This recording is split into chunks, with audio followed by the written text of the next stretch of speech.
Muito bom dia, meus amados irmãos, a graça e a paz do nosso Senhor e Salvador Jesus Cristo. Espero que esteja tudo bem com você, tudo bem com a sua família, nessa quinta-feira muito abençoada. Que Deus te abençoe poderosamente nesse dia tão especial. Estamos juntos, estamos reunidos para mais um café diário, para desfrutarmos de mais uma palavra vinda da parte de Deus. E hoje eu quero meditar com vocês aqui no texto de Mateus, capítulo 21, a partir do versículo de número 12. Mas também esse texto vai falar também lá no livro de Marcos, capítulo 11, a partir do versículo 15, e também em Lucas, capítulo 19, a partir do versículo 45. Mas nós vamos nos atentar ao texto escrito pelo apóstolo Mateus, que diz o seguinte: E entrou Jesus no templo de Deus e expulsou todos os que vendiam e que compravam no templo, e derrubou as mesas dos cambistas e as cadeiras dos que vendiam pombas. E disse-lhe: Está escrito, a minha casa será chamada casa de oração, mas vós tendes convertido em covil de ladrões. Amém, queridos? Preste muita atenção. Hoje eu quero me atentar nesse café diário a dizer para você que a casa de Deus, ela permanece sendo a casa de Deus. O problema são aqueles que acham, que acreditam, que se apoderam, que dominam a igreja de Cristo, as ovelhas de Cristo, como se fossem propriedade sua. A Bíblia nos diz no livro de João, capítulo 10, versículo 10, que o diabo, que o ladrão, o texto diz o seguinte, que o ladrão, ele somente veio para matar, roubar e destruir. Eu ouvi muito essa mensagem, esse texto na minha infância, e acreditava que ali o ladrão representava o diabo. Mas na verdade, quando a Bíblia fala ali sobre o ladrão, na verdade está referindo-se àqueles que tomam as coisas das pessoas, que roubam em nome de Deus. Nós estamos vivendo tempos, irmãos, em que muitos ambientes religiosos que se dizem cristãos, que se dizem acreditar em Deus, têm se tornado uma feira livre. Você alguma vez já foi numa feira? Você já foi numa feira? Por exemplo, eu já disse aqui em outros café diário que eu gosto muito de ir à feira, Eu sou fã de feira, gosto de ir à feira. Mas incomoda muito na feira é aquela parte dos feirantes, dos cambistas, que eles não poupam esforços para atrair a sua clientela. Eu sei que aquilo dali é o que eles têm para poder atrair. E você sabe que os cambistas, meu irmão, eles não se esforçam para gritar. Não precisa ir tão longe, numa feira, no transporte público, no trem. Quem pega trem sabe que de ponta a ponta onde você vai é os cambistas gritando banana, cebola, batata, picolé, não sei o que, gritando para que as pessoas sejam atraídas pelo seu produto. Estamos vivendo tempos em que igrejas estão se comportando, líderes estão se comportando, pastores, presbíteros, dirigentes de igreja estão se comportando como verdadeiros ambulantes. Não querem ensinar a pregação verdadeira do Evangelho, que é arrependimento de pecados. Da pessoa se batizar, confessar o Senhor Jesus como seu único e exclusivo Salvador. O que está hoje predominando nas igrejas não é a qualidade, e sim a quantidade.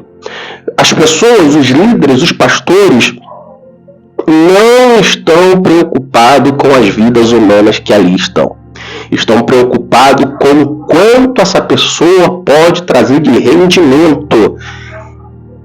Veem aquela pessoa como número, e eu não estou aqui fazendo apologia a todos os líderes, mas infelizmente a grande maioria está gritando a todos os pulmões: venham, aqui é mais barato, aqui os sinais são maiores, aqui o milagre é maior, venham da forma que está, não precisa mudar, não precisa se arrepender, não precisa confessar os seus pecados, não precisa se arrepender, não precisa largar a sua vida de mulherengo, desculpa a palavra, é piranhudo, não precisa de nada disso, pode continuar da maneira que você é.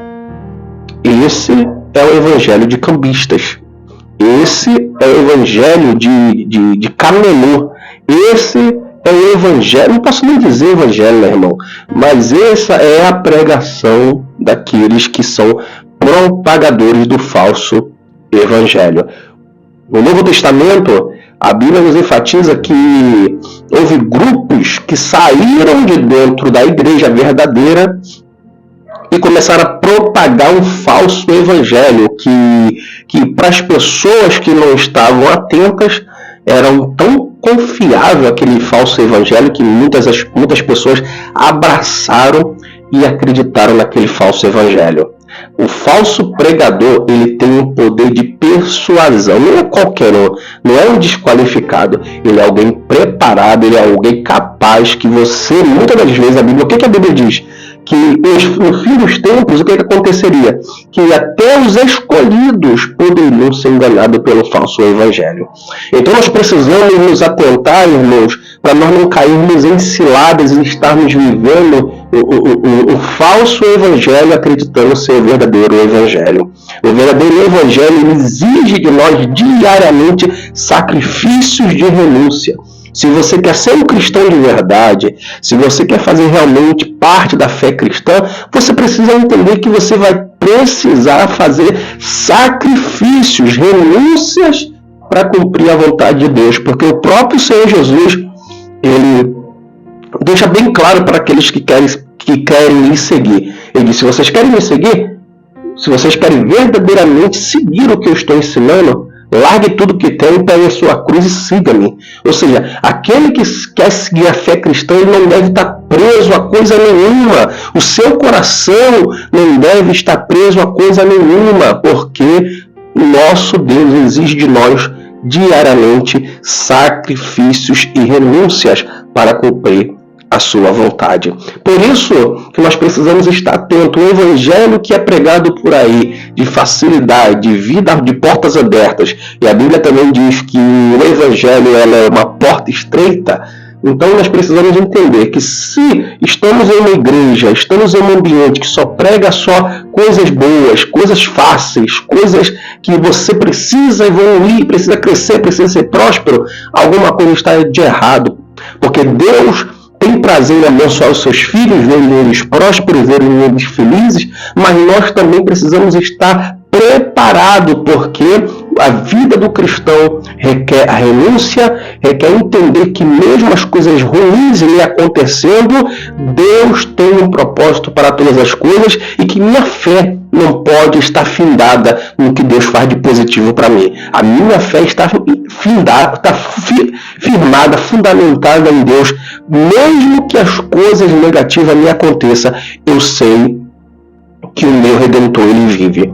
Então, meu querido irmão, se você está em um ambiente de cambista, de vendedores de evangelho fácil, corre fora. Corre fora, porque esse não é o verdadeiro evangelho. O verdadeiro evangelho ele requer diariamente renúncia, arrependimento e sacrifício. Se você pregar a igreja primitiva começando pelo líder, Jesus Cristo, o único Salvador, ele deu a vida por causa dos seus escolhidos, daqueles que ele escolheu para cumprir a sua missão. Os seus liderados, aqueles que ele formou, deram uma vida para que outros também tivessem acesso a esse evangelho. Então, por que quando chega na nossa vez, tem que ser tudo fácil, tem que ser tudo bom, tem que ser tudo certinho? Então, o evangelho requer de nós renúncia diariamente. Se você está acomodado com o evangelho fácil, eu digo para você que esse não é o evangelho verdadeiro. Porque o evangelho verdadeiro, ele requer de nós diariamente sacrifício, renúncia pelos nossos erros, reconhecimento pelos nossos pecados e mudança diária de vida. Meu irmão, eu te convido a nessa manhã a viver o verdadeiro evangelho que Cristo pregou. O evangelho que não se prende a milagres, o evangelho que não se prende a sinais. Eu conheci pessoas que disseram assim, eu não acredito em Deus, né, que eu nunca tive uma experiência sobrenatural. E não precisa ter. O evangelho não está preso ao que eu posso ver. O que Jesus disse para Tomé? Tomé, bem-aventurado aqueles que não viram, porque Tomé duvidou. Tomé, ele duvidou que Jesus realmente havia ressuscitado dos mortos. E ele disse, eu só acredito quando eu ver. Mesmo Jesus feito tantos milagres que Tomé viu, Tomé fez milagres em nome do Senhor, Tomé viu que Jesus podia fazer, e mesmo assim ele desacreditou, e Jesus avisou que ele haveria de morrer e haveria de ressuscitar. E quando a fé dele foi provada de acreditar que Jesus havia ressuscitado dos mortos, ele duvidou. Então eu convido você, meu irmão, a nessa manhã, a não duvidar daquilo que Deus faz. Ainda que eu e você nunca vê sinais nenhum extraordinários. Eu nunca entreguei revelação para ninguém. Eu nunca vi anjo. Eu nunca vi fumaça na igreja. Eu nunca vi nada, irmão. Tem gente que diz que vê, amém, glória a Deus, a experiência, cada um. Mas isso não significa que eu não acredito no que Deus pode fazer. Eu sei que o meu Deus pode fazer todas as coisas que lhe apraz, que ele tem vontade de fazer.